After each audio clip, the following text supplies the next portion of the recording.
આપણે પણ વરસાદ પડે ત્યારે પહેલા વરસાદમાં એ અમદાવાદ હોય, મુંબઈ હોય કે દિલ્હી હોય ત્યાં પણ સ્થિતિ વિકટ થતી હોય તો આપણું તો નવું મહાનગર છે એટલે ચિંતા નહીં કરવાની. આપણને જગાડવાના મીડિયા પ્રયત્ન કરે તો આપણે એમાં આવેશમાં નહીં આવવાનું.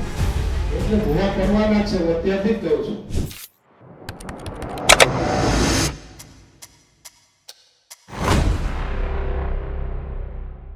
દક્ષિણ ગુજરાતમાં વરસેલા પહેલા જ વરસાદે તંત્રની પ્રી મોન્સૂનની કામગીરીની પોલ ખોલી નાખી. સુરતમાં પડેલા માત્ર 2 ઇંચ વરસાદના કારણે ઠેર ઠેર પાણી ભરાવાની સ્થિતિ ઊભી થઈ છે. બીજી તરફ લોકો પરેશાન છે. નવસારીમાં પણ આ સ્થિતિ છે. પહેલા જ વરસાદે તંત્રની 1200 કરોડ પ્રી મોન્સૂન કામગીરીના દાવા પોકળ સાબિત કરી નાખ્યા. પ્રી મોન્સૂનની કામગીરી પાણીમાં વહી ગઈ. એક તરફ લોકો પરેશાન છે, કેટલાક વિસ્તારોમાં તો ઘૂંટણસમા પાણી ભરાઈ ગયા છે અને બીજી તરફ નવસારીના મેયર અજીબો ગરીબ નિવેદન કરી રહ્યા છે.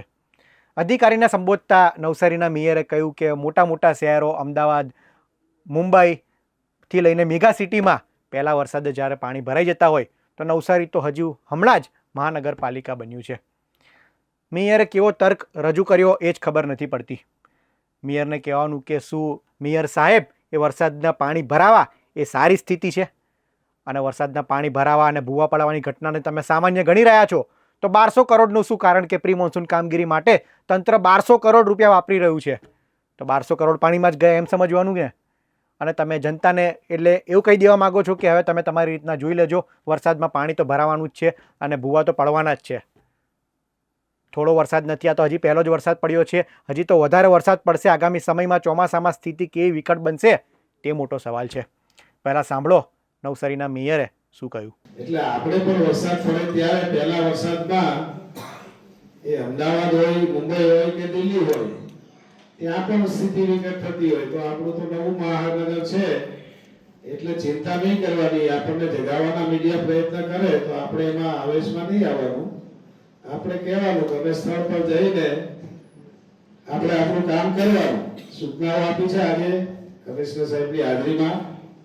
એ નવસારીની ફરતે ખૂબ વિકાસના કામો થયા છે. મોટી મોટી ડ્રેનેજની લાઈનો, વરસાદની લાઈનો નાખવામાં આવી છે એટલે ભૂવા પડવાના છે, હું અત્યારથી જ કહું છું. કારણ કે જે જમીન પોચી થઈ ગઈ હોય એ પાણી પચાયું છે છતાં પણ જોરમાં વરસાદ આવશે અને પાણી આવશે એટલે મેં આજે એવું પણ કહ્યું છે કે 4 ઝોનમાં જ્યાં પણ આવી તકલીફ ઉઠે એટલે આપણે પહેલેથી જ તૈયારીના ભાગરૂપે સૂચના આપી દીધી છે કે જીએસપી લાવીને 4 ઝોનમાં 40-50 ગાડી, 10-10 ગાડીઓ લાવીને ઢગલો કરી નાખવાનો. એક તરફ સ્માર્ટ સિટીના દાવા થઈ રહ્યા છે, બીજી તરફ નવસારીના મેયરને ભૂવા પડવા જેવી ઘટના સામાન્ય લાગી રહી છે.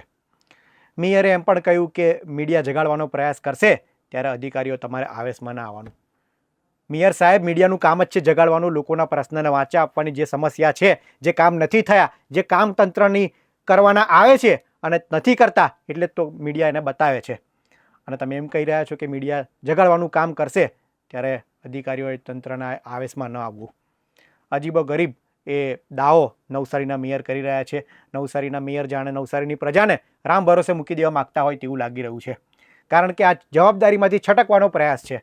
નવસારીના મેયર સાહેબ, તમને લોકોએ આ માટે તો મત નથી આપ્યો, ચૂંટીને આ રીતના તો મોકલ્યા નથી. તમે મેયર છો, તમે જવાબદાર નાગરિક છો, તમારી ફરજ બને છે તમારા અધિકારીઓને એમ કહેવું જોઈએ કે વરસાદનું પાણી લોકોને સ્થિતિ સમસ્યા ન થાય, બને એટલી ઓછી તકલીફ થાય તેવું કામ કરવું જોઈએ. તેવી તમારે સલાહ આપવાની હોય. તેની બદલે તમે એમ કહી રહ્યા છો કે ભૂવા પડવા જેવી સ્થિતિ એ સામાન્ય છે.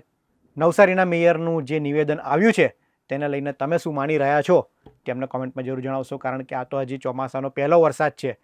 ચોમાસામાં જો 5-6 ઇંચ વરસાદ પડી ગયો તો નવસારીની શું હાલત થાય તે વિચારવા જેવું છે. આ વિડીયોમાં હાલ આટલું જ. આવા જ વિડીયો માટે વીટીવી પંચાયત જોતા રહો. ધન્યવાદ.